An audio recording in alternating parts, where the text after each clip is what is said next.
طالبان د بندیانو د خوشي کولو په تړاو نور له حکومت سره خبرې نه کوو.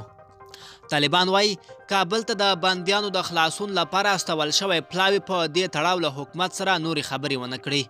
د وسلوالو طالبانو د قطر دفتر ویان وایي چې افغان حکومت په یوه او بله پلمه د طالب زندانیانو د خوشي کولو بهیر ځنډوي.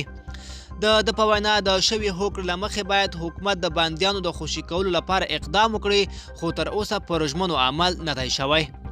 بلخوا بیا افغان حکومت وایي دوی د هغو 15 بندیانو خوشي کول رد کړي چې په لوی بریدونو کې ښکیل دي، خو طالبان بیا د همدې کسانو د خوشي کولو غوښتنه کوي.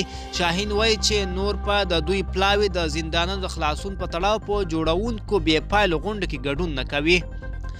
پرون د افغانستان د سیمهییزو ارګانونو د خپلواک ادارې رئیس او د افغان سولې لپاره د مرکزي پلاوي غړي عبدالمتین بیګ وویل افغان حکومت په لومړي پلاو کې د هغو 15 طالب بندیانو خوشي کولو ته چمتو نه دي چې په خونړي بریدونو کې لاس لرلی وي.